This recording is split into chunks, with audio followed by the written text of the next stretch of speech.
परीक्षा आली की जे डिस्कस वगैरे करायच्या त्याच्यात मी कधीही नसायची, कारण मी काही वाचलेलं नसायचं. मग प्रोड्युसर कोणाला घेणार, तो 100 रुपयावाल्याला घेणार. पण तो प्रोड्युसर हे समजत नाही, तो 100 रुपयेवाला 10 तास खाणार आहे ते नाही, त्यांना फक्त पैशाच. असा इतका म्हणजे तो एक खूप घोळ आहे. मग काय, मग रिपीट, मग काय, म्हणजे कसाही वाढवायचा. वन वर्ड असं करत मी म्हणजे पहिलं वाक्य कसं बसं मी पहिलं वाक्य लिहिलं. मल्याळममध्ये बोलताना बालजनमनन असं म्हणजे त्यांचा एक शब्द एवढा मोठा असेल तरी झाला शब्द, इतका तो पटकन दिशी बोलतात ते. है ना, अभी तो आई थी, कहाँ आई थी, अरे अभी तो आपने फोटोग्राफ, रोणीची थी. त्यांनी सुद्धा ओळखलं नाही त्यावेळेस. पण हे आज नवीन कळलं आम्हाला, म्हणजे मलाही. तो मालिकांचा जन्मच तसा, म्हणून तर सोप ऑपेरा का म्हणतात त्याला. सोप हा कुठून शब्द आला.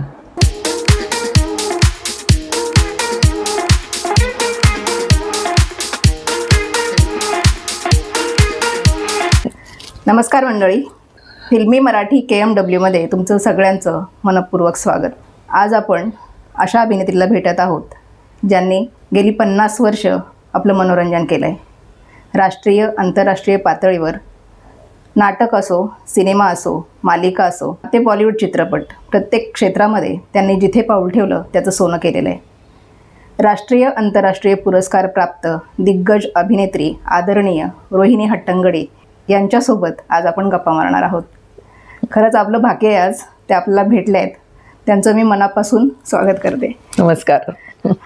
खूप धन्यवाद, तुम्ही आज मला वेळ दिलात. पण 10 वर्षांनी पुन्हा भेटतोय. हे कामही त्यांचं अजूनही चालू आहे, म्हटलं वेळ देतात की नाही. गेली 50 वर्ष तुमचं बालपण आणि तुम्हाला वारसा मिळालेला आहे अभिनयाचा. 50 वर्षामध्ये ज्या व्यक्तीला आपण पाहतो सगळे ओळखतात तुम्हाला, कुठल्याही माध्यमातून, विकिपीडिया असो, चित्रपट असो. त्या व्यतिरिक्त रोहिणी हट्टंगडी कशा आहेत? अशी आहे. नाही, मला आता त्याच्या व्यतिरिक्त म्हणजे घरी कशी आहे, तर घरी अगदी साधी आहे मी. मला घरी राहायला आवडतं. म्हणजे अशा किटी पार्टीज आणि शॉपिंग बिपिंग फारसं मी नाही आवडत. घराबाहेर पडले तर एखादं नाटक बघायला किंवा सिनेमा बघायला अशीच मी बाहेर पडते. आणि मला मुख्य म्हणजे आता थँक्स टू व्हॉट्सॲप आमचे खूप ग्रुप्स जमलेले आहेत. आणि असा वेळ मिळाला की कुठल्या तरी मैत्रिणीला फोन करायचा, तुझं काय चाललं आहे, शूट नाही ना चालू आहे, चल आपण जायचं कुठेतरी, असं म्हणून आम्ही कधी कधी गेट टुगेदर वगैरे करतो. शाळेतल्या मैत्रिणी सगळ्या पुण्याला आहेत, तर त्यांच्याबरोबर मैत्रिणी. हो, शाळेतल्या मैत्रिणी. आमचा एक ग्रुप होता शाळेमध्ये, एक छोटासा ग्रुप होता 5-6 जणींचा, पण मग तो नंतर व्हॉट्सॲपमुळे आणखीन मोठा झाला. तर तो ग्रुप आहे आमचा. नंतर माझा बालनाट्याचा ग्रुप आहे. त्यांना पुण्याला गेले की मग सगळ्यांना फोनाफोनी असते, अरे कुठे भेटताय, कधी भेटताय, असं म्हणून. तर मला ते करायला आवडतं. रोहिणी हट्टंगडी नाव म्हटलं की गांधी चित्रपट सगळ्यांनाच आठवतो, कारण त्या चित्रपटात तुमच्या आयुष्याचा मला वाटते टर्निंग पॉईंट आहे. हो, अगदीच. त्या चित्रपटामध्ये हॉलिवूड ॲक्टर बरोबर काम करताना तो अनुभव कसा होता? खरं म्हणजे अगदीच माझा तो पहिला अनुभव होता, त्यामुळे मी सुद्धा अगदी अनभिज्ञच होते सगळ्या बाबतीमध्ये. पण अगदी सुरुवातीलाच म्हणजे आमचं जेव्हा स्क्रीन टेस्ट झाली, स्क्रीन टेस्ट देऊन मग मला सिलेक्ट केलं होतं. तर स्क्रीन टेस्ट झाली तेव्हा ती झाली इंग्लंडला. बरं. आणि तो म्हणजे बराच मोठा किस्सा आहे तो, आपला इंटरव्ह्यू संपेल त्याच्यामध्ये, म्हणून मी जास्त सांगत नाही आहे. पण सर रिचर्डनी इंडियामध्ये येऊन त्यांनी काही ॲक्ट्रेसेसना कस्तुरबासाठी सिलेक्ट केलं होतं. आणि ग्लोबली म्हणजे जॉन हर्ट, बेन किंग्सली आणि नसीरुद्दीन शाह असे 3 जण गांधी म्हणून सिलेक्ट केले होते. म्हणजे त्यांची स्क्रीन टेस्ट घेणार होते. आणि स्मिता पाटील, भक्ती बर्वे आणि मी, आम्ही 3 कस्तुरबा. आणि मग त्यांनीच जोड्या लावल्या होत्या. मी आणखीन बेन किंग्सलेनी आम्ही एकत्र स्क्रीन टेस्ट दिली. जॉन हर्ट आणि भक्ती बर्वे आणि नसीर आणखीन नसीरुद्दीन शाह आणि स्मिता पाटील. त्या दोघांनी एकत्र दिली. म्हणजे त्यांनी जोड्या ठरवल्या, त्यांनी एकच सीन सगळ्यांना दिला होता. बरं. आणि फक्त स्क्रीन टेस्ट इंग्लंडला होती, त्यामुळे आम्हाला इंग्लंडला जायला लागलं होतं. आणि तिथेच मी जेव्हा तयार झाल्यानंतर म्हटलं कोणाबरोबर आहे आपली स्क्रीन टेस्ट, मला कोणीच माहीत नव्हतं तेव्हा. फक्त आणि मी पहिल्यांदा गेले होते. त्याच्यानंतर भक्ती दुसऱ्या दिवशी जॉईन होणार होती आणि मला वाटतं त्याच संध्याकाळी स्मिता जॉईन होणार होती. त्यामुळे मी अगदीच एकटी होते, मला काहीच आयडिया नव्हती. पण इकडून जयदेवने अगदी पढवून पाठवलं होतं, हे बघ रोहिणी, तू थिएटरमधली आहेस, तुला जास्त करायची सवय आहे, तर कॅमेरा 3 फुटावर असतो तुमच्या, तर जरा कमी करा, म्हणजे असे संबंध इन्स्ट्रक्शन्स देऊन वगैरे जयदेवजींनी मी तिकडे गेले होते. आणि तिथे मग तयार वगैरे झाले आम्ही, म्हणजे सगळी तयारीच करून गेले होते मी इथून, कारण इंग्लंडला मी कुठे शोधत बसू, बांगड्या आणखीन कुंकू वगैरे तिथं कुठे मिळणार. तर साडी तर आणायला सांगितलं होतं, पण इतर पॅराफेरनियल आपलं असतं ना, मंगळसूत्र वगैरे, ते तेव्हा माझं रथचक्र नावाचं नाटक चालू होतं. तर कुठून घ्यायचं, तर त्याच्यामधूनच सारंगना विचारलं होतं, म्हटलं मी हे घेऊन जाऊ का, तर ते जा म्हणाले. तर मग तेव्हा आपले ब्लाउजेस म्हणजे असे मोठ्या गळ्याचे वगैरे ते उपयोगाचे नव्हते, म्हणून रथचक्रामध्ये मी थोरलीचा रोल करत होते. जी विकेशा आहे, पांढरा ब्लाऊज आहे, तो मी घेऊन गेले होते. नंतर एक खादीची साडी होती आणि तो पांढरा ब्लाऊज म्हणजे बंद गळ्याचा आणि लांब होता, म्हणून तो एक उपयोगाला आला. आणि मंगळसूत्र, बांगड्या, कुंकू वगैरे सगळं व्यवस्थित नेलं होतं.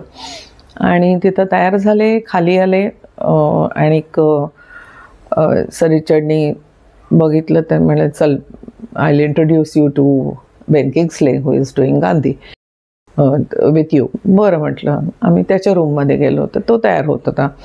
आणि Ben, this is Rohini, she is auditioning with you. आणखी Rohini, this is Ben Kingsley. Hello झालं आणि okay, see you on the set असं म्हणून ते निघून गेले. आणि मी आपली तिथे म्हटलं आता मी काय करू असं झालं होतं मला. आणि आम्हाला अशी सवय की एखादा सीन करायचा असेल तर आधी आपण म्हणूयात ना जरा तो सीन, किंवा वाचूयात ना, असं एकमेकांना म्हणतो.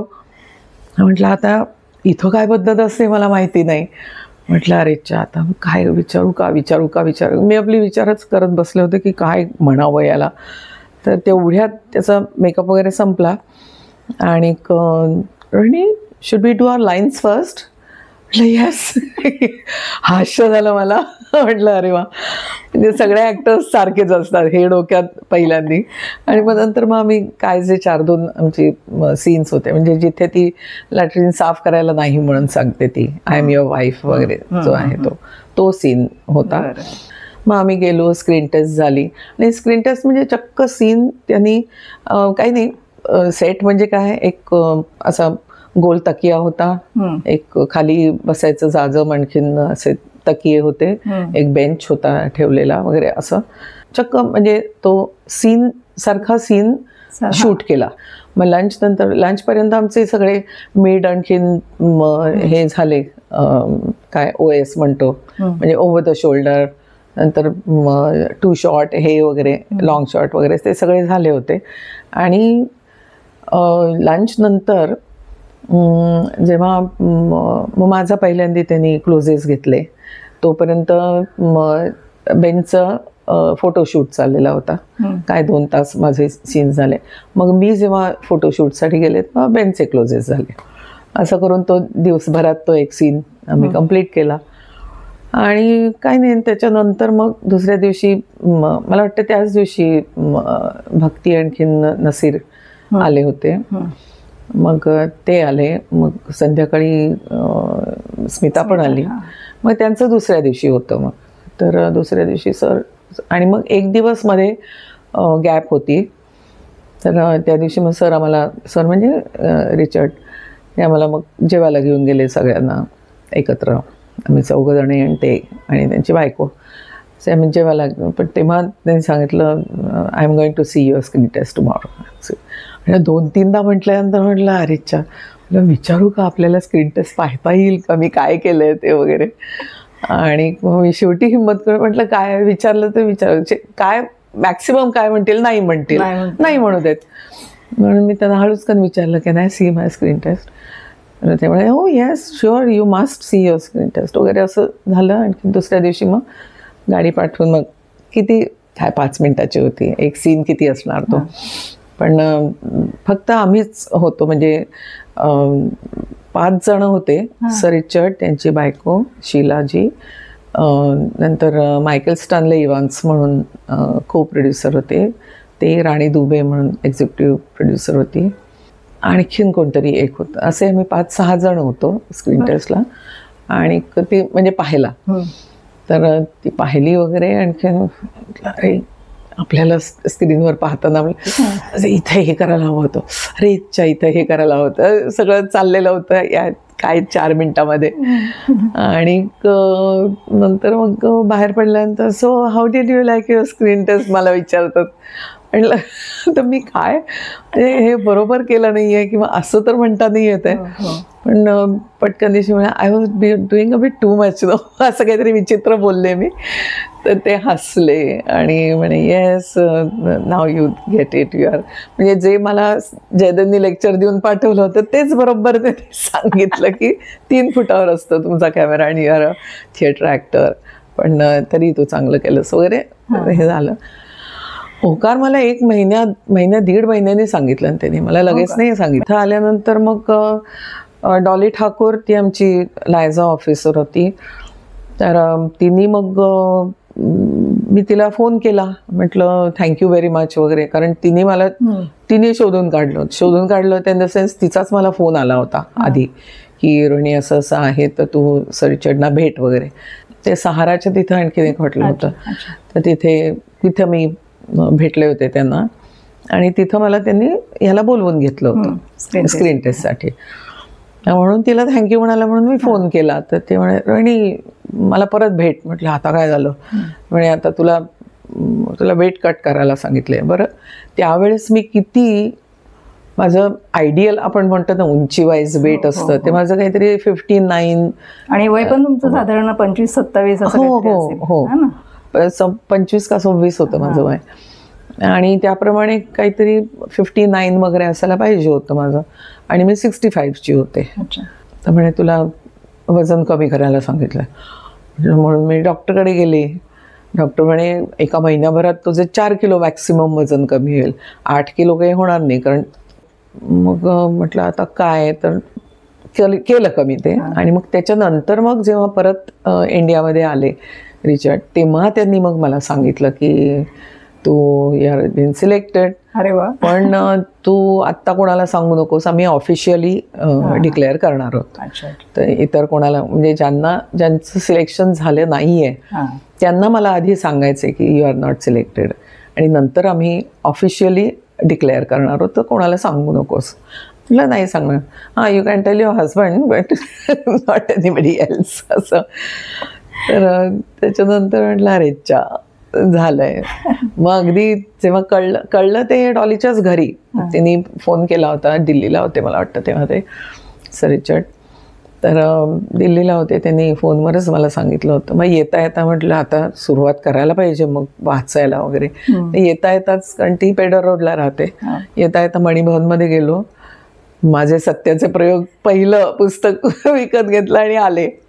म्हटलं हे पहिल्यांदा वाचून काढायला पाहिजे. नाही तर आपल्याला काय गांधी म्हणजे फक्त इंडिपेंडन्स मुवमेंट, आपल्याला काहीच माहीत नाही आहे. आणि जेव्हा मला असं कळलं होतं की गांधीवर काय चित्रपट करणार आहेत, एवढं काय इंटरेस्टिंग.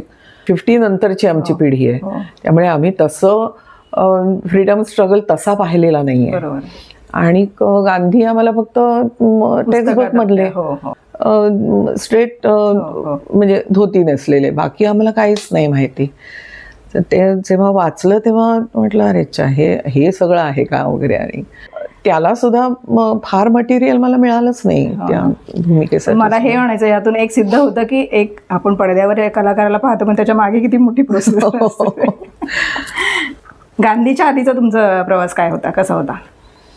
गांधीच्या आधी ॲक्च्युली अगदी लहानपणी म्हणजे माझं तसं छान गेलं बालपण, असं काही हे नाही. आणि चौकोनी कुटुंब होतं आमचं, आई बाबा भाऊ मी असे 4 जण होतो. आणि शाळा अगदी जवळ, त्यामुळे सगळं म्हणजे शाळेमध्ये मी बँडमध्ये होते, मी ड्रिलच्या कॉम्पिटिशनमध्ये असायची, मी थ्रोबॉल, तेव्हा थ्रोबॉल होता, व्हॉलीबॉल नव्हता, थ्रोबॉल खेळायची, टेबल टेनिस खेळायची आणि खूप curricular activity, extra curricular activities म्हणजे खूपच चाललेल्या होत्या. आणि SCCमध्ये जायची इच्छा होती, पण ते बँड आणि माझे स्पोर्ट त्यामुळे मला जमलं नाही. म्हणजे 3रीत का 4थीमध्ये माझ्या आईने मला डान्सच्या क्लासला घातलं होतं. अच्छा. तिला खूप हौस की रणीने काहीतरी नाचबीज करावा. आणि ते काय म्हणजे गुरुवार शनिवार रविवार अशी आमची बॅच होती. प्रोफेसर सुरेंद्र बडगावकर ते माझे गुरु डान्सचे, आणि ते कथकलीचे डान्सर होते. बरं. त्यामुळे आम्हाला कथकली जास्त शिकवलं. अर्थात बाकी सगळ्या स्टाईल शिकवल्या, म्हणजे कथक सुद्धा माहीत होतं, पण त्यामुळे एक झालं की लोकांच्या समोर जाऊन परफॉर्म करायची जी ही होती ती पहिल्यापासूनच मला ते अभिनयाचा पायाच तिथे. तिथं थोडासा तो पाया जमलाच तो. आणि म्हणजे अगदी असं की कुठे लग्नामध्ये, कुठे गेट टुगेदरमध्ये, रोहिणी काय शिकवलं आज, नाचते का रोहिणी? हो नृत्य करते का? वगैरे नाचतेस ना तू? हो नाचते. दाखव ना करून. मग लगेच कुठला तरी कथकचा तोडा करून दाखवायचा. असं म्हणजे चालायचं. फार होतं नाही का, लहान मुलं दिसली काय करते, गाणं करते तर गाणं गा, नाच कर तसं. आणि त्यामुळे ते आपण फ्राईट म्हणतो ना की लोकांच्या समोर जाऊन काही करायची, ती फ्राईट खूप कमी झाली. स्टेजवर उभं राहायची ही मिळाली.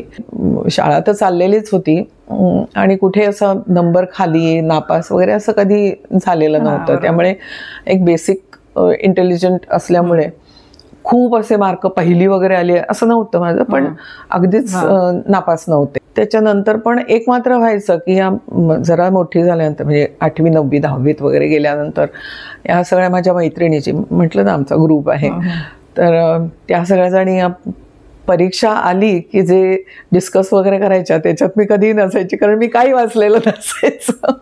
आणि मग तेव्हा भीती वाटायला लागायची, हाय यांचं सगळ्यांचा अभ्यास झाला आणि माझा काहीच नाही झालाय. मग 1 महिना आधी अभ्यास करायला सुरुवात करायची. त्या 1 महिन्यात जे होईल ते होईल असं चालायचं माझं. आमचा एक तर वर्ग, आमचा शाळेमध्ये आमचा स्पेशल वर्ग होता, तुकडी होती आमची. आणि आमचा स्पेशल वर्ग यासाठी की आम्हाला वर्गातल्या सगळ्यांना कंपल्सरी गायन, वादन किंवा चित्रकला यापैकी एक काहीतरी निवडायचं आणि ते शिकायचं. एक पिरियड त्याचा असायचा. मी चित्रकला घेतली होती. आम्ही चित्रकलेच्या क्लासला गेलो की कोणीतरी वादनाचा, मग गायन वादन, मग गायनाच्या मुली गायन शिकायला जायच्या. आणि तेवढा एकच तास असायचा, तो आम्ही वर्गामधून तिकडं जायचो आणि मग आमचा वर्ग. त्यामुळे आमची तुकडी कधी फुटली नाही. म्हणजे चांगले मार्क मिळालेत म्हणून तुकडीमध्ये घालायचे ना, पूर्वी असं करायचे. जवळजवळ 5वी पासून आम्ही 11वी पर्यंत एकच होतो. अरे वा. म्हणून तो आमचा ग्रुप खूप छान जमला होता. ते पण होतं, हे पण होतं, आणि मग माझे ॲक्टिव्हिटीज पण चालू होत्या. आणि त्याच्यानंतर मग मला वाटतं 9वीत असताना आमचे चित्रकलाचे आमचे सर होते कृष्णदेव मुळगुंद. आणि कृष्णदेव मुळगुंद म्हणजे घाशीराम कोतवालला ज्यांनी कोरिओग्राफी केली होती ते, अर्थात नंतर तिथं आम्हाला चित्रकला शिकवायचे आणि ते डान्सर होते. आणि त्यांनी एक लेखक पण होते आणि त्यांनी एक मंतरलेलं पाणी नावाचं नाटक लिहिलं होतं.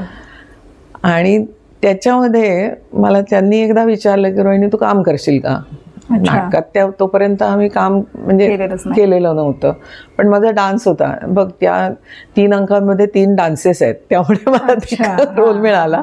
आणि तसं म्हटलं करते, म्हणून घरी विचारलं, म्हटलं असं सुट्टीमध्ये सर विचारतायत मी करू का. बाबा म्हणाले कर, काही हरकत नाही, सुट्टीमध्ये नाहीतरी इकडं तिकडंच फिरणार. ते माझं पहिलं नाटक असं.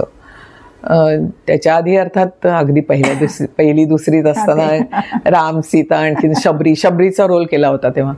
तेव्हाच मला कळायला पाहिजे होतं मला म्हातारीचाच रोल मिळणार. तर ते माझं नाटक पहिलं. दीपक माहुलीकर म्हणून ॲक्टर, डिरेक्टर, आणि लेखक सुद्धा. त्यांनी लिहिलं होतं एक तिस्मार खान नावाचं नाटक लिहिलं त्यांनी. अच्छा. आणि ते आम्ही हे केलं होतं नाटक. मग टुनटुन नगरी खणखण राजा सरांनी केलं होतं. जंगलातला वेताळ ते आम्ही बसवलं होतं मग. आणि त्याच्या अजून सुद्धा आठवणी निघतात खूप. आणि तेव्हा म्हणजे तो दीपक माहुलीकर, राजन मोहाडीकर, आता जे लेखक आता 1-2-3 नाटकं आली आहेत त्याची, तो पुण्याला आधी बराच ॲक्टिव्ह होता. आता त्याची इकडं पण यायला लागलेत नाटकं. म्हणजे अमेरिकन अल्बम किंवा आत्ताचं गंगा यमुना सरस्वती लिहिलं आहे त्यांनी. तो आमच्या ग्रुपमधला. मोहन जोशी आमच्या ग्रुपमधला. हो का. दीपक जोगळेकर म्हणून आहे तो. आनंद पानसे तो नंतर भरतनाट्य मंदिरचा अध्यक्ष पण आत्ताच रिटायर झाला आहे तो. त्यामुळे तो होता. आणि दिलीप शिंदगीकर म्हणून. आणि दामले, आम्ही वासू म्हणतो, वासुदेव वासू दामले, तो डेंटिस्ट. म्हणजे अशी छान मुलं होती सगळीजण. आणि असे एकत्र आम्ही. आणि पुण्यात सगळीजण आहेत. मोहन बॉम्बे पुन्हा करतो. मी पण म्हणजे जास्त मुंबईला असले तरी सुद्धा पुण्याला चक्कर होतेच माझं बाहेरच पुण्याचं आहे. त्यामुळे असं तेव्हा ते वातावरण खूप छान होतं. आणि तेवढ्या वर्षानंतर त्या आठवणी आल्यावर कसं वाटतं? मजा येते. आम्ही खूप गप्पा मारतो त्याच्याबद्दल. खूप गप्पा मारतो. त्यामुळे असं संबंध हे झाल्यानंतर मग 11वी जरा माझा डान्स मागे पडला. आणि नवीन नाटक करायला लागले होते. त्यामुळे त्याच्यात खूप जास्त इंटरेस्ट वाटायला लागला. मग त्याच्यानंतर 11वी मग आता काही नाही बाबा, पहिला अभ्यास करायचा. 11वी पहिल्या पटक्याला पास झालं पाहिजे वगैरे असं होतं ना तेव्हा. मॅट्रिक कॉलेजची 4 वर्ष आणि 11वी पर्यंतचं स्कूल असं होतं. त्यामुळे मॅट्रिक पहिल्या फटक्याला झालं पाहिजे वगैरे ते होतं तेव्हा. आणि तेव्हा 60च्या वरती % मिळाले की मग अरे वा, हुशार आहे, फर्स्ट क्लास मिळाला. आता 60 म्हणजे कुठे असं होतं. 90% असतात आजकाल. पण तेव्हा म्हणजे डिस्टिंक्शन 75 पडले की डिस्टिंक्शन 75%ला. आणि माझ्या भावाला डिस्टिंक्शन होतं. त्यामुळे माझ्याशी त्याच्यासारखं डिस्टिंक्शन काही झालं नाही. 64% पडले आणि झालं आमचं बास. आणि आमचं घर होतं म्हणजे टिळक स्मारक मंदिर आणि भरतनाट्य मंदिर या दोन्हीच्या मध्यभागी आमचं घर होतं. अच्छा. म्हणजे टिळकवरून भरतला जायचं असेल तर मध्ये आमचं घर लागायचं. हाय हॅलो व्हायचं आणि पुढे जायची लोक.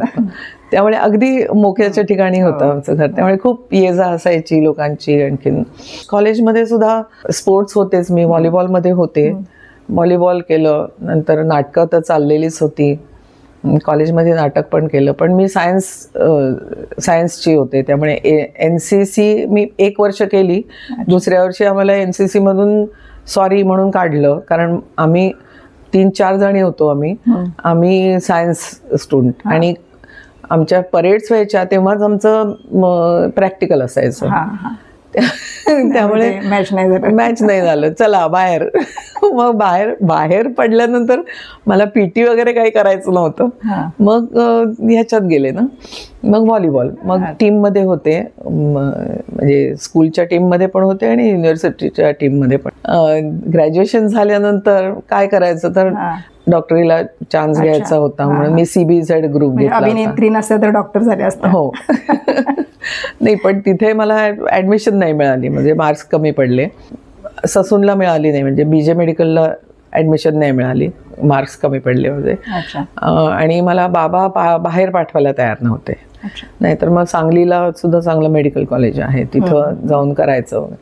पण बाबांनी नाही म्हणून सांगितलं, तुला BJ मध्ये मिळाली तर मेडिकलला जा, नाही तर सीधा ह्याला जा. बरं म्हटलं. मग कॉलेजमध्येच मग ह्या सगळ्या ॲक्टिव्हिटीज झाल्या.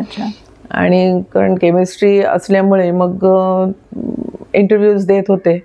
मग एकदा बाबांनीच मला आणून दाखवलं होतं. एक कात्रण होतं की 25 स्कॉलरशिप्स होत्या गव्हर्नमेंटच्या, केंद्रीय सरकारच्या.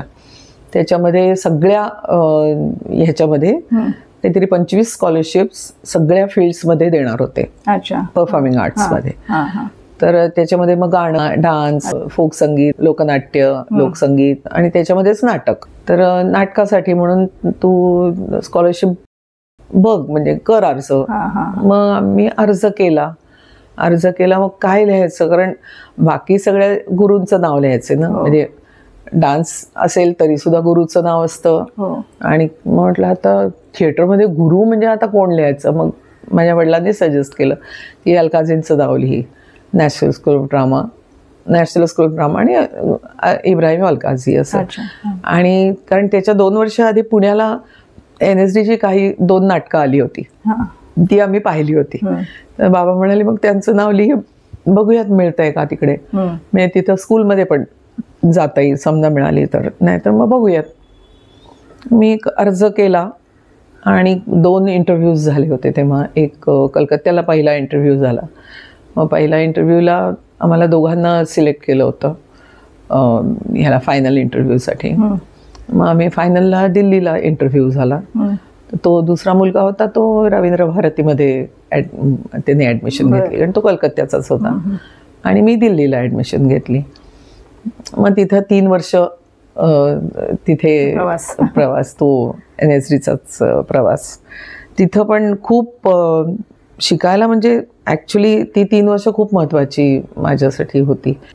सरांची जी कम्प्लिटली शिकवण आहे, जो काही प्रभाव आहे, आत्ता जे मी काही करते ते सगळं तिथंच शिकलेलं आहे, कुठेही पुसता नाही येणार. आणि ती 3 वर्ष म्हणजे बेस्ट 3 वर्ष आयुष्यातली. मी जेव्हा ॲडमिशन घेतली, मी फर्स्ट इयरला होते, तेव्हा थर्ड इयरला सुहास जोशी थर्ड इयरला होती. ओमपुरी, नसीरुद्दीन शाह, ज्योती देशपांडे म्हणजे ज्योती सुभाष, ही सगळीजणं सेकंड इयरला होते.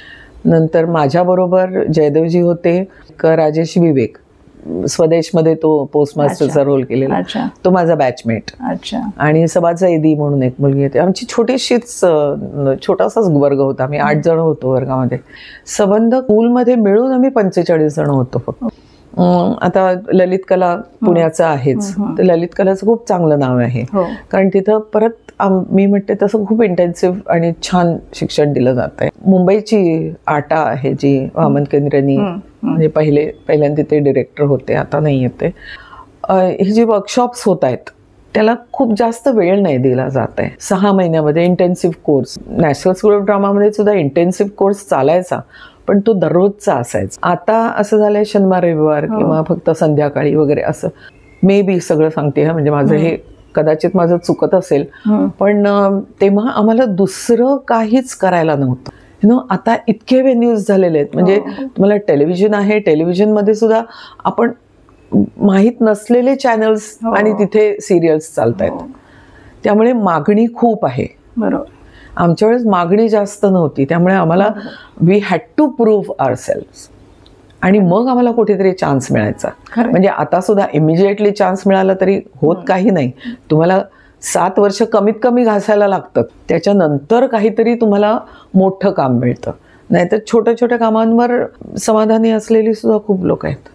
त्याच्यानंतर पुढे आणखीन काहीतरी करायची इच्छा फार कमी जणांच्या मध्ये असते. येतात, नाही असं नाही, ते सुद्धा शिकून येतात. टिकून राहणं महत्वाचं आहे आणि ते प्रयत्न करत राहणं महत्वाचं आहे. आता असं होतं की फक्त त्याच्यामध्ये झोकून देऊन काम करणं हे पण आता होत नाहीये.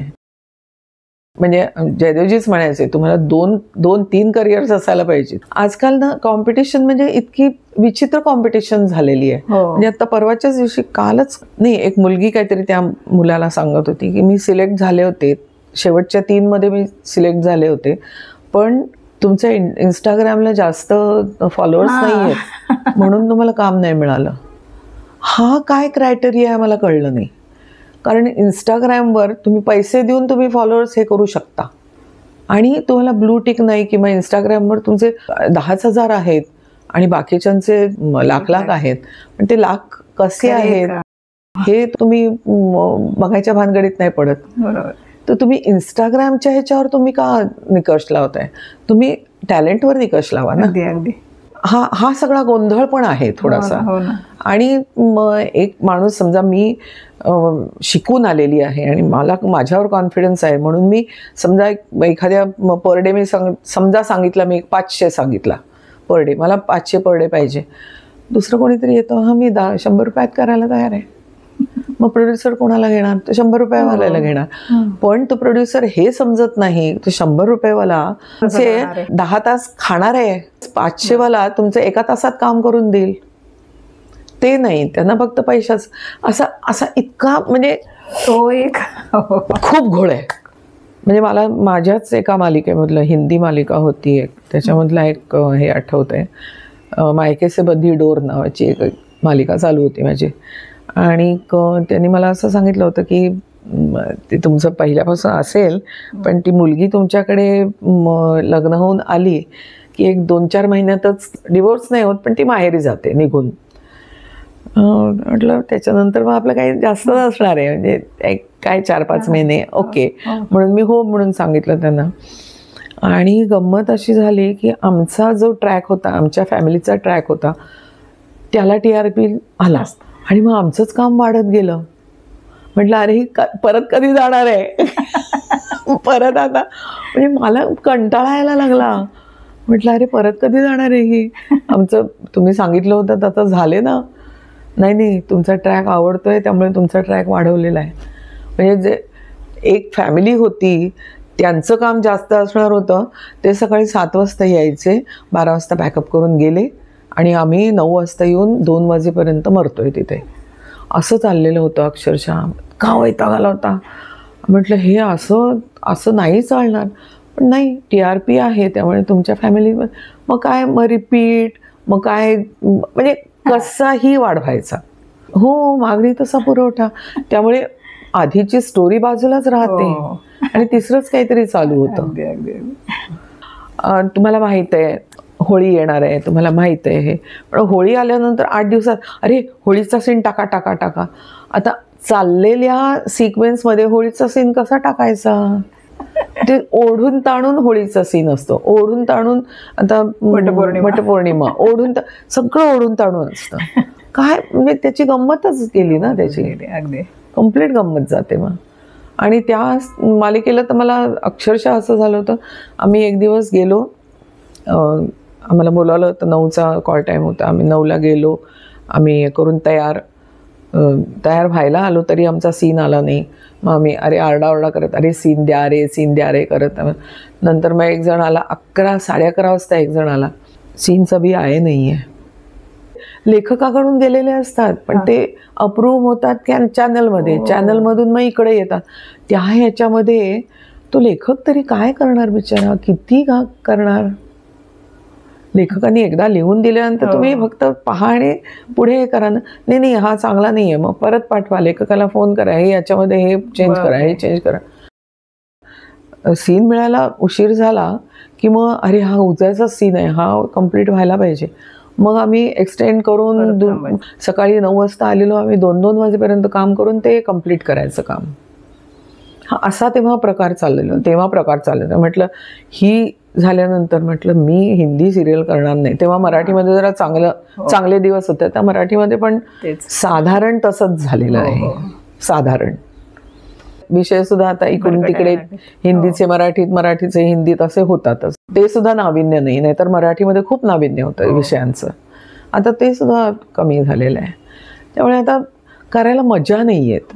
13 एपिसोड्स 26 एपिसोड्स असायचे ना, आणि ते आजही लक्षात आहेत लोकांच्या. हो, कारण ते तुमचं प्रॉडक्ट होतं आणि हे प्रॉडक्ट चांगलं आहे मग घेतो, त्याच्यामध्ये हे चेंज करा असं कधी केलं झालं नाही दूरदर्शनतर्फे. हे चांगलं आहे ना, मग चला दाखवा, किंवा ह्याच्यामध्ये हे बरोबर नाही आहे वगैरे तर चेंज करून आणा वगैरे, असं कधीच झालं नाही.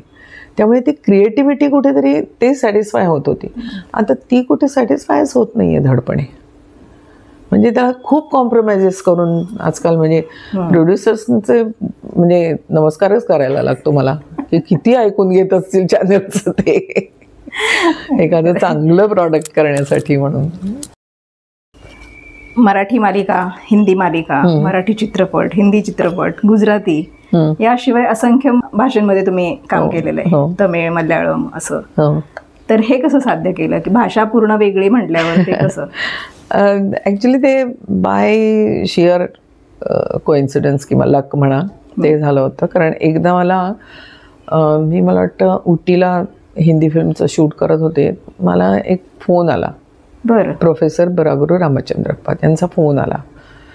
तर ते म्हणाले मी एक फिल्म करतोय, तर तुम्ही कराल का त्याच्यामध्ये? म्हटलं हो मी फिल्म तर करते, पण म्हटलं मी कन्नडा बोलत नाही.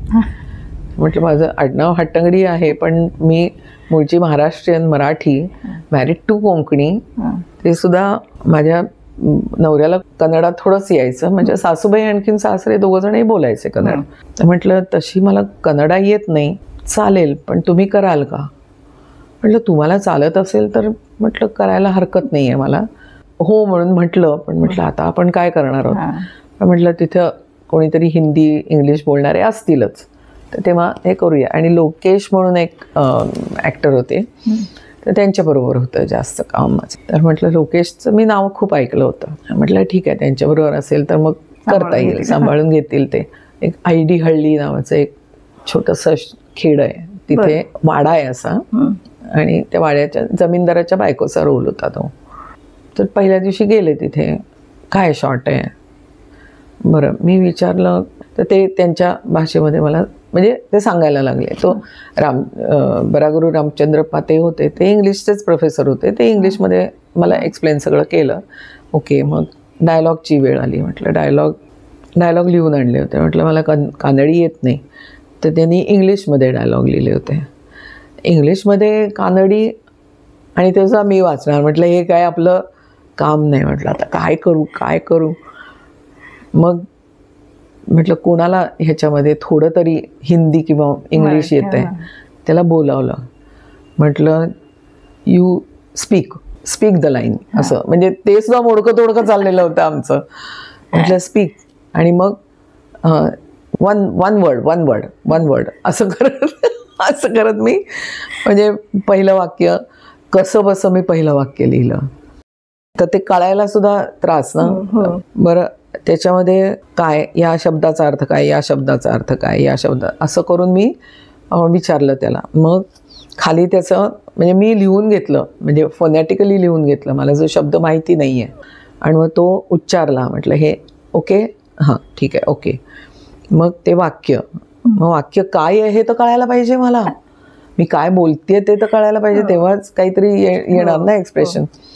बरं म्हटलं आता काय ह्याच्यामध्ये ते वाक्य एक शब्दाचा अर्थ लिहून घेऊन मग ते मराठीत फॉर्म केलं, आणि मग मला ते वाक्य कळलं. म्हटलं हां असं आहे, मग आता कशावर जोर द्यायचा आहे मग कुठल्या शब्दावर जोर द्यायचा, मग त्या शब्दावर जोर देऊन ते वाक्य बोलले, तेव्हा मग काहीतरी चेहऱ्यावर एक्सप्रेशन येणार माझ्या. तर पहिल्या वेळेला मला ते कानडी फिल्म माझी पहिली, सूर्या नावाची फिल्म. तर तेव्हा म्हटलं हे आहे, पण मग दुसऱ्या दिवशी लोकेशजी आले, जरा नीट ह्याचा अर्थ हा आहे असं म्हणून हिंदीमध्ये इंग्लिशमध्ये त्यांनी सांगितलं. मग मी ते मराठीमध्ये करून घ्यायची की ते मला समजायचं मी काय बोलते ते, आणि मग त्याचं इंटोनेशन सुद्धा आपण म्हणतो ना ते समजायचं मला, मी कसं बोलायचं ते. तर ते तशी करून ती फिल्म माझी कंप्लीट झाली. जेव्हा मल्याळम फिल्म माझी आली, जेव्हा बालचंद्र मेनन नावाचा डिरेक्टर त्यांनी मल्याळम फिल्म आणली, आणि ते म्हणे माझी 25वी फिल्म आहे आणि मला तुमच्याबरोबर करायची आहे. म्हटलं मला मल्याळम येत नाही, आय नो म्हणून सांगितलं त्यांनी. Will do it. म्हटलं बरं आपण करूया. मल्याळमचे आणखीन वेगवेगळे शब्द असतात. त्यावेळेस त्यांनी मला असं सांगितलं होतं की नाही, you just say 1 2 3 4 and will dub it. कारण मल्याळममध्ये असं होतं, तर बालचंद्र मेनन, आपण व्यवस्थित बालचंद्र मेनन, मल्याळममध्ये बोलताना बालचंद्र मेनन असं म्हणजे त्यांचा एक शब्द एवढा मोठा असेल तरी झाला शब्द, इतका तो पटकन दिशी बोलतात ते. म्हटलं हे काय आपल्याला जमणार नाही आहे, आणि म्हटलं 1 2 3 4 सुद्धा मला जमणार नाही, पण मी काय बोलते हे तर कळायला पाहिजे. बरं म्हणे. मग ते तिथं नडबडी वेणू म्हणून छान ॲक्टर होते ते मल्याळमला होते. मग ते मला समजावून सांगत होते की हे असं असं आहे आणि असं असं आहे. Okay. And he being a very good actor, जोड मिळाली समोर कोणीतरी चांगलं असल्यानंतर मग आपलं होतंच ते चांगलं. तर तसं झालं माझं त्याच्यामध्ये. पण मी तेव्हा हे शिकले की नाही, लॉंग शॉटला कदाचित मी हिंदी बोलेन, पण म्हटलं क्लोजअपला मला लिपसिंग द्यायला पाहिजे, नाही तर म्हटलं मलाच बरं नाही वाटणार ते. लिपसिंग तो असला पाहिजे. आणि त्यांना तिथं थोडीशी सवय आहे, म्हणजे लिपसिंग नसेल तरी सगळं फारसं काही म्हणजे काय मला माहिती नाही, पण लोक करतात बाबा. पाठांतर माझं चोख पाहिजे, म्हणजे कमीत कमी मी लिपसिंग देईन, माझं लहेजा बरोबर नसेल बरोबर, पण लिपसिंग असेल माझा, मग तुम्ही डबिंग करून घ्या, बरोबर, असं व्हायचं. तर पण त्याच्यानंतर एक लक्षात आलं माझ्या की आपल्या सगळ्या लँग्वेजेस आहेत ना त्या संस्कृत बेस्ड आहेत. अच्छा. त्यामुळे समजा तुम्ही वाक्यरचना केलीत तर वाक्यरचना कर्ता कर्म क्रियापद हीच वाक्यरचना असते. अच्छा. कर्ता क्रियापद कर्म ही नाही आहे आपली वाक्यरचना, जी इंग्लिशची आहे. आपली वाक्यरचना सगळ्या लँग्वेजेसमध्ये, फक्त एक तमिळ लँग्वेजमध्ये मला प्रॉब्लेम आला. अच्छा. आणि तमिळमधला एकही शब्द तुम्हाला कळत नाही. अच्छा. कारण ती भाषा कम्प्लिटली वेगळी आहे. म्हणजे एक तर ओरिजिनल भाषा आहे ती द्रविडियन. कानडी मला बरी लक्षात राहिली, कारण कानडीचे शब्द कोंकणीमध्ये खूप आहेत. आणि कोंकणी मी रोज ऐकत होते घरात. त्यामुळे हा शब्द मला माहिती आहे, हा शब्द माहिती आहे. आणि तसंच मल्याळमचं झालं.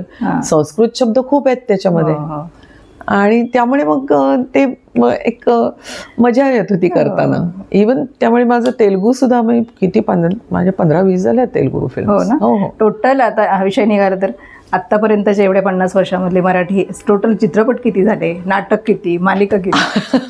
आता नाही फारसं तसं लक्षात नाही आहे, पण मला वाटतं अगदी पहिले म्हणजे छोटे मोठे हिंदी चित्रपट मला वाटतं 250-300 पेक्षा टोटल चित्रपट बहुतेक झाले असतील.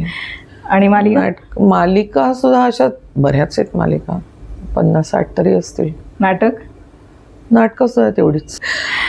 आणि नाटकं म्हणजे अगदी मंथरलेलं पाणीपासनं. खूप छान. आत्ताच नाही करत होते ऐश्वर्या ब्युटी पार्लर म्हणून, ते बंद झालं आता. हो का? आता एप्रिलपर्यंत प्रयोग होते आमचे. हा ना. तो ओढणी घेतलेला फोटो मला असाच, म्हणजे काय म्हणतात त्याला, बाय चान्सच मिळाला. तो आमचं तुझं माझं ब्रेकअप नावाची सिरियल होती, त्याची पार्टी होती आमची ह्याच्यानंतरची. आणि त्याच्यात मग आम्ही धमाल चाललेली होती. आणि मग कोणीतरी म्हणजे त्या पार्टीतले फोटो वगैरे, अरे छान आले असं करून सगळ्यांच्याकडे असतात ना पार्टीमधले. तर आणि इन्स्टावर कोणीतरी चॅलेंज केला होता की तुमचा अतरंगी फोटो कुठला तरी, चॅलेंजेस असतात ना, अमुक एक चॅलेंज पाठवा म्हणून. तर म्हटलं हा फोटो चांगला आहे, अतरंगी फोटो म्हणून मी इन्स्टावर टाकला होता तो. म्हणजे इन्स्टावर आहे तो फोटोग्राफ. सगळेच जण डान्स करत असतात त्यामुळे धमाल असते ना. त्याच्यात तो फोटो घेतला गेला होता, डान्स केला होता. आणि आशाजींनी गाणं गायलं होतं तेव्हा, त्याच्यामध्ये डान्स केला होता. आणि आशाजींनी गाणं गायलं होतं तेव्हा. आणि त्याची एक छान आठवण आहे माझी. जेव्हा त्यांचं रेकॉर्डिंग होणार होतं तेव्हा माझ्या प्रोड्युसरनी सांगितलं, आज आशाजी येणार आहेत, तुम्हाला वेळ असेल तर तुम्ही पण या रेकॉर्डिंगच्या इथे. म्हटलं येते. आशाजींना भेटायचा चान्स होता. तर तिथे गेले. तर रेकॉर्डिंग सुरू व्हायचं होतं, पण आशाजी आल्या होत्या. तर मी आल्याचं त्यांना कळलं, तर त्यांनी मला बोलवून घेतलं. म्हटलं आशाजी तुम्ही गाता का? असे म्हटलं नाही, मी गात नाही. अजिबात नाही गात म्हटलं मी. नाही पण म्हणजे थोडंसं गाऊन दाखवा ना. म्हटलं आशाजी तुमच्यासमोर. मी म्हटलं मी सुरात नाही आहे अजिबात. आणि मी NSDमध्ये असताना माझ्या संगीताच्या टीचरनी सांगितलं होतं तू कन्सुरी आहेस म्हणून. कन्सुरी म्हणजे सूर लागता लागता राहतो अशी, तू कन्सुरी आहेस. म्हटलं तसं हे नाही, मला तसं म्हणायचं नाही आहे, तुमचं गाण्याचं नाही मी म्हणत आहे, पण म्हणे तुम्ही कशा, म्हणजे हे गाणं तुमच्यावर आहे असं मला सांगितलं, तर तुम्ही कशा हे करता. हां म्हटलं तसं असेल तर म्हटलं तसा मला अनुभव आहे, कारण मंथरलेल्या पाणीमध्ये गाणं होतंच. तर म्हटलं मी गाते स्वतः, म्हणजे गाते.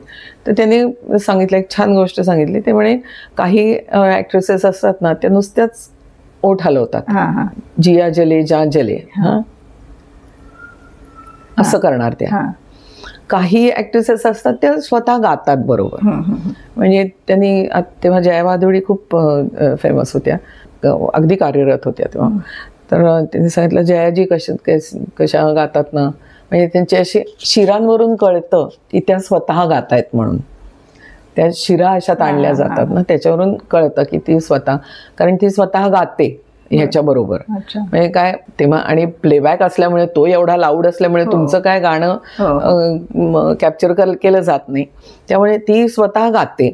अशा काही ऍक्ट्रेसेस आहेत त्या स्वतः गातात, काही ऍक्ट्रेसेस आहेत त्या म्हणजे पूर्वीच्या ज्या आहेत त्या नुसतंच हे घालवतात, हे काही त्यांचं कळत नाही त्या गातायत म्हणून असं. हां, म्हटलं तसं असेल तर मग मी फुल थ्रोटेड मी गाऊ शकते, म्हणजे मी गाईन फुल थ्रोटेड असं. मग त्यांनी विचारलं मला की काय आहे, म्हणजे हे काय कसलं गाणं आहे. म्हटलं मला जे सांगितलं ते मी तुम्हाला सांगते की हे गाणं आहे 3 कडव्याचं आहे. पहिली 2 कडवी माझ्यावर आहेत. स्टोरी अशी आहे की एका छोट्या मुलीला या तवायफनी विकत घेतलेलं आहे, पण ती तिला डान्स करून देत नाही.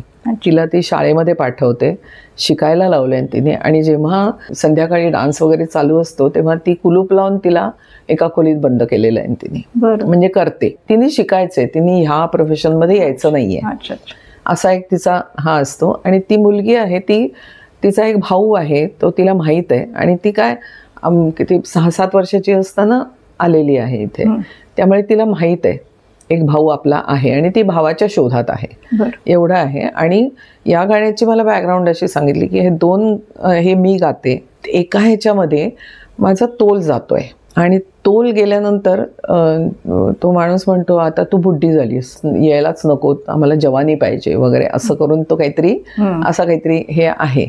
आतमधून ती मुलगी ऐकत असते आणि तिला राग येतो, आणि तिला हे आवडत असतं, म्हणजे डान्स आवडत असतो तिला, तर हिचं लक्ष नसताना ती प्रॅक्टिस करत असते डान्सची.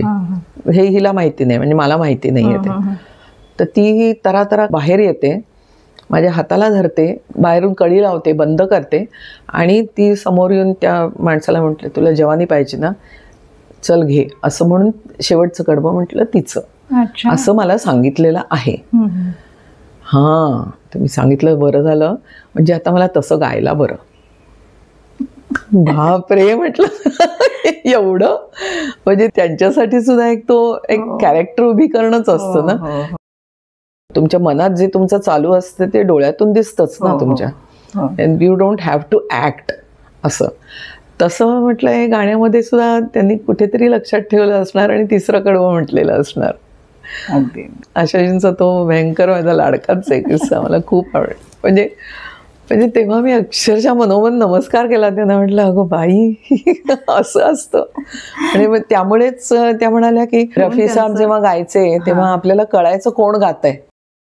तारीफ करून म्हटल्यानंतर आपल्याला शम्मी कपूरच येणार डोळ्यासमोर, राज कपूर नाही येणार. यु नो, त्यांच्या आवाजावर आपल्याला कळतं की कोण फिल्ममध्ये असणार आहे ते. त्यामुळे तेच ते गुपित आहे म्हणे. महिलांनी पुरुषाची भूमिका करणं मला वाटतं तुम्ही पहिलीच आहे. आणि सिरियसली म्हणजे ते इट्स नॉट अ कॅरिकेचर किंवा कॉमेडी नाही आहे ती. वन्स मोर नावाची एक फिल्म आहे, म्हणजे ती आहे OTTवर आहे. नरेश बिडकर म्हणून त्याचे डायरेक्टर आहेत, त्यांची बायको श्वेता, ते एक दिवस माझ्याकडे आले. आणि ही श्वेता माझी चांगली मैत्रीण, कारण मी मेजवानीमध्ये मी काही रेसिपीज वगैरे केल्या होत्या, त्यामुळे स्क्रिप्ट वगैरे ऐकवलं. म्हटलं म्हटलं आता म्हणजे महाराणीचा रोल करायचा आहे ना मी, तर हो म्हणाले. तर त्या ह्याच्यामध्ये असं होतं की ती स्टोरी 3000 वर्ष मागे जाते. अच्छा, त्याच्यामध्ये असं आहे की 3000 वर्ष मागे गेली आहे. 2 वेगवेगळ्या राज्यांमध्ये ही 2 जण असतात. म्हणजे त्याच्यातली हिरोईन जी आहे, नवरा बायको आहे, तो नवरा आहे तो उत्खनन आणखीन ह्याच्यामध्ये काम करणार आहे. त्याला एकदा ते चालू झालं की त्याला भान राहत नाही कसलं, त्यामुळे तो आपल्या लग्नाचा वाढदिवस विसरतो. आणि ऐन वेळेला लक्षात येतं, अरे मी विसरलो होता, काय तिला प्रेझेंट देऊ असं म्हणून. मग तिथं एक खंजर मिळालेलं असतं त्यांना, पुरातन, म्हणजे एक्सकॅव्हेशन चालू असतं ते त्याचं. तर तो म्हणतो आता हाच तिला देतो वगैरे असं म्हणून. म्हणजे माझ्या लक्षात नव्हतं हे, तिच्या लक्षात नाही येणार वगैरे, पण तिच्या लक्षात येतं की हा विसरलेला आहे म्हणून. आणि तिला खोटं बोलायविषयी भयंकर चीड आहे पहिल्यापासून, की खोटं नाही बोलायचं माझ्याशी असं. आणि हा जातो वगैरे, मला आहे माझ्या लक्षात आहे, हे बघ मी तुझ्यासाठी काय आणलंय वगैरे असं म्हणून तो देतो तिला, तर ती वैतागते, आणखी तू काही मला सांगू नकोस, तू विसरलायस असं म्हणून तो खंजर त्याच्याकडे फेकते. फेकल्यानंतर त्या स्पेसमध्ये तुम्ही 3000 वर्ष मागे जाता. अच्छा. आणि त्याच्यामध्ये 2 राज्य आहेत शेजारी शेजारी. एक राज्याचा एक राजपुत्र आहे आणि एक महाराज आहे, आणि राजपुत्र आहे त्यांचा. दुसऱ्या राज्यात महाराज नाही आहे, महाराणी आहे, कारण नवरा गेलेला आहे, म्हणजे तो राजा गेलेला असतो आणि तिची एक मुलगी राजकुमारी अशी असते, आणि ती राणी राज्य चालवत असते व्यवस्थित. तर ह्या लोकांच्या डोक्यात येतं, आता राजा गेलेला आहे तर आपण सर करू शकतो आणखीन आपल्याकडे, ते हे करतात, ते कट रचतात. तो येतो आणि हिला मागणी घालतो की मागणी घातली आणखीन लग्न झालं तर ऑटोमॅटिकलच येईल ना आपल्याकडे राज्य, कशाला उगाच लढाई करायची वगैरे असं. राजकुमारीचा एक आजोबा आहे. अच्छा. राजकुमारी, तिचे आई वडील नाही आहेत, तिचे आजोबा आहेत. आणि तो आजोबा, तर म्हटलं आता मग तो आजोबा कोण करणार, तुम्ही महाराणीचं मला देणार, आजोबा कोण करणार, तुम्हीच. म्हटलं म्हणजे, म्हटलं काय वेळ लागलाय तुला, नाही नाही सगळं तयार आहे. म्हटलं सगळं प्रॉस्थेटिक्स वगैरे करायला लागणार, तयारी आहे, मी बोललोय, तुमचा मी फोटो पण पाठवलाय. अरे म्हटलं फोटो पाठवलाय, मी काही सांगितलं नाही, मला माहित आहे तुम्ही कराल. म्हटलं तो मी म्हटलं बरोबर माहित आहे तुला, मला कोणी चॅलेंज दिलं तर मी करणार, हे माहित आहे तुला. तर तो रोल करायचा होता, त्यामुळे मी म्हटलं ओके मी करेन, मला काही हरकत नाही आहे. आणि 4-5 दिवसाचं काम होतं. अच्छा. त्या आजोबाचं 5 दिवसाचं आणि महाराणीचं वेगळं होतं काम. म्हटलं चालेल मी करते. एकदा मेकअप केला आणि त्यांनी माझा, मग फोटोग्राफ्स काढायचे होते. हाय हाय हाय म्हणून मी वरती गेले, हे केलं, खाली आले, आमचा कॅमेरामन त्यांनी फोटो बिटो काढले. नंतर रोहिणीजी काय, रोहिणी चली गई रोहिणीजी. नरेश म्हणे नहीं है ना, अभी तो आई थी. कहाँ आई थी, अरे अभी तो आपने फोटोग्राफ, रोहिणी जी थी. त्यांनी सुद्धा ओळखलं नाही त्यावेळेस.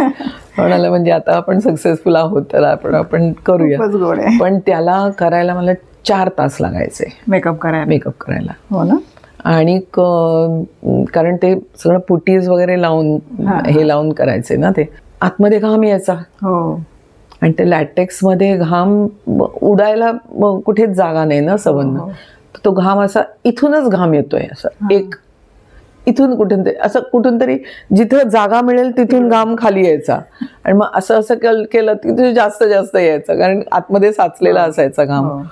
त्यामुळे 4 तास तर ते लागायचेच मेकअपला. 4 तासानंतर पहिल्यांदी म्हणजे मी सेटवर गेल्यानंतर आधी आम्ही हे करायचो, ब्लॉक करून घ्यायचा सीन, त्याच्यामध्ये तो शॉर्ट डिव्हिजन करायचा. मग त्याच्यामध्ये जो क्लोजअप असेल किंवा जो दिसत असेल ते शॉर्ट्स आधी घ्यायचे आणि लॉंग शॉट्स नंतर घ्यायचे, म्हणजे मग तो क्रॅक समजा असेल तर.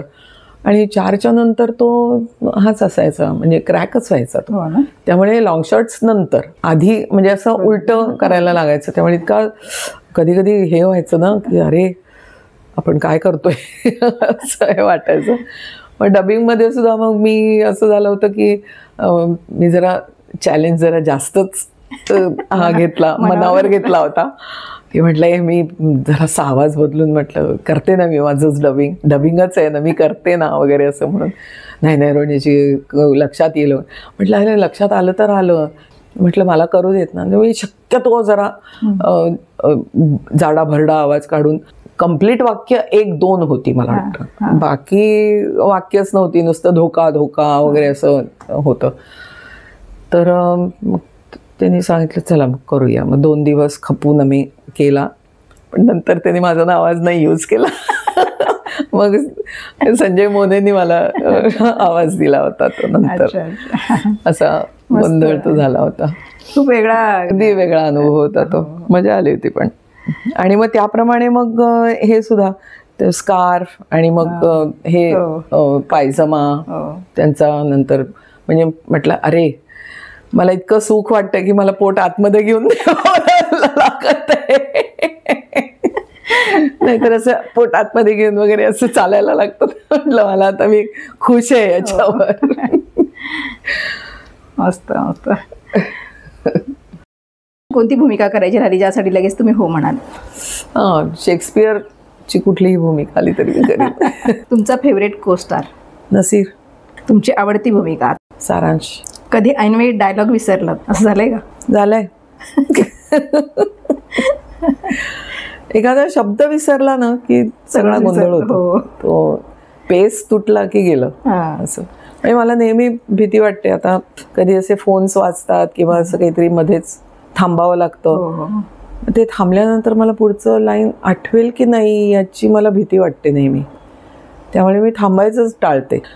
4 चौघीमध्ये कधी कधी इंटेन्स सीनला जेव्हा फोन वाजतो तेव्हा थांबायलाच लागतं. प्लीज फोन बंद करा असं म्हणून.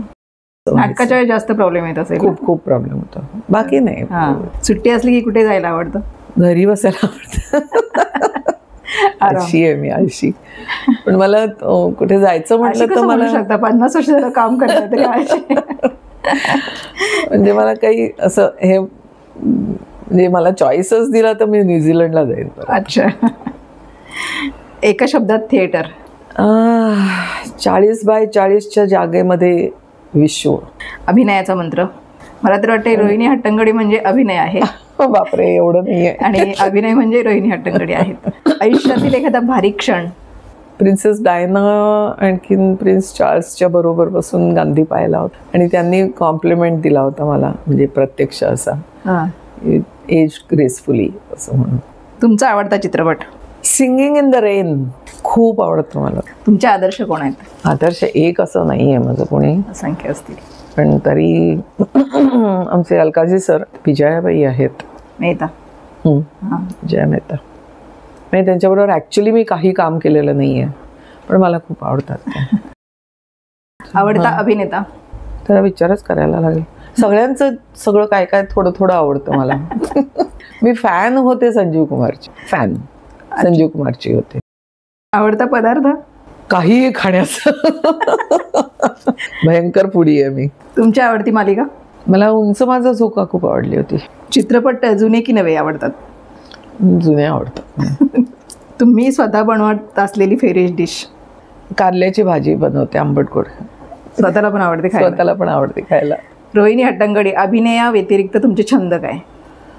मला वेगवेगळे पदार्थ करून पाहायला खूप आवडतात. अच्छा. म्हणजे अगदी डायटिंगमध्ये गेले 8 महिने चालू आहे. गहू खायचा नाही आहे मला, तूर डाळ नाही आहे, चणा डाळ नाही, अजिबात नाही. म्हणजे मी गेले 8 महिने हात नाही लावला आहे त्याला. आणि गहू नसल्यामुळे ब्रेडचे काही पदार्थ मला, त्यामुळे मग मसूरचा ब्रेड करते. यूट्यूबवर आहे तो, पण मी करते सुद्धा तो मसूरचा ब्रेड करते. मला आवडतो तो. म्हणजे असं वेगवेगळं काहीतरी छान असं काहीतरी दिसलं की आता आपण करून पाहूयात वगैरे असं होतंच माझं. छान. तो एक आहेच छंद. आवडती अभिनेत्री? Meryl Streep.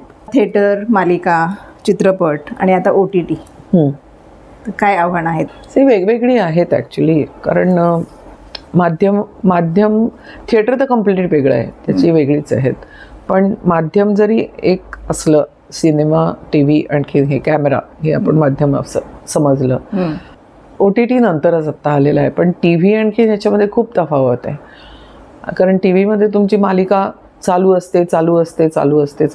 आणखीन त्याच्यामध्ये आपण म्हणतो पाणी घातल्यासारखी ती चालू असते. त्यामुळे पाहताना सुद्धा समजा एक 4 दिवसमध्ये एखादी मालिका नाही पाहिली तरी सुद्धा काही बिघडत नसतं.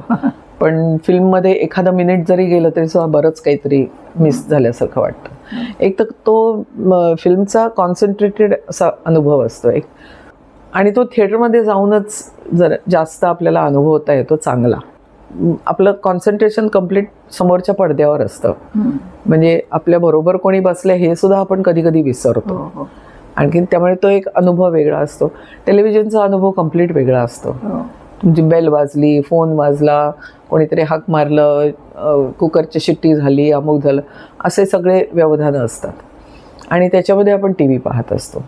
त्यामुळे त्याचा अनुभव आणखीन वेगळा असतो. त्यामुळे त्याच्यावरचे विषय वेगळे असतात. एक सिरियस विषय घेऊन तुम्ही बघायला लागलात तर तुम्हाला तो आवडत नाही, तो तेवढ्यासाठी. मालिकांचा जन्म झालेला आहे तो वेगळ्याच कारणासाठी झालेला आहे. सोपची जाहिरात करण्यासाठी म्हणून मालिका चालू केल्या. बरं. मालिका म्हणून मालिका नाही चालू केल्या. बरं. सोपची किती, समजा 10 सेकंदाची 15 सेकंदाची असेल, अर्ध्या मिनिटाची जाहिरात असेल, ते जाहिरात लोकांनी पाहावी आणि त्यांना पकडून ठेवता यावं म्हणून एक सिरियल चालू केली आणि मग मध्ये मध्ये हे सुरुवात केली. तर मालिकांची सुरुवात अशी झालेली आहे. अच्छा. इट्स नॉट मालिका म्हणून आलेली नाही आहे. त्याच्यासाठी म्हणून त्या म्हणजे मालिका आपल्या दाखवायच्या आणि कधी कधी 10 जाहिराती असतात बघा मालिका, तर त्या 10 जाहिरातींना त्या दाखवायलाच लागतात कारण त्याचेच पैसे घेतलेले असतात. टीव्हीवर वगैरे असायच्या ना? हा नाही, टीव्हीवर असायच्या पण थिएटरमध्ये नाही. थिएटरमध्ये नाही. थिएटरमध्ये सुरुवातीला तुम्ही कितीही दाखवा, पण एकदा चित्रपट चालू झाला की मग त्याच्यामध्ये नाही. पण हे आज नवीन कळलं आम्हाला, म्हणजे मलाही. तो मालिकांचा जन्मच तसा, म्हणून तर सोप ऑपेरा का म्हणतात त्याला. सोप हा कुठून शब्द आला? Daily soap. डेली सोप का म्हणतात मग? हो, असं आहे का ते? कारण सोप म्हणजे एपिसोडचा अपभ्रंश होऊ शकत नाही. कशाचा अपभ्रंश म्हणणार आपण? सोप. डेली सोपच म्हणतो ना आपण. साबणाची जाहिरात करायला म्हणून जी सुरुवात झाली म्हणून त्याला सोप म्हणायचं. ओके, असं आहे ते. आज कळलं हे मालिकांचा जन्म कसा झाला. खूपच छान गप्पा झाल्या आज तुमच्या एवढ्या वर्षांच्या प्रवासातले. थोडेसे अगदी मला वाटते 1 रुपयातले 10 पैसे आपण ऐकलेलं आहे. खूप छान गप्पा झाल्यात. तुम्ही वेळ दिला त्याबद्दल मनापासून धन्यवाद. थँक्यू. पुन्हा भेटायची संधी द्या. नक्की. मंडळी, रोहिणीताईंचे कोणते चित्रपट तुम्हाला आवडतात कमेंटमध्ये नक्की लिहा आणि आजच्या गप्पा कशा वाटल्या त्याही लिहा. पुन्हा भेटूया पुढच्या भागात. धन्यवाद.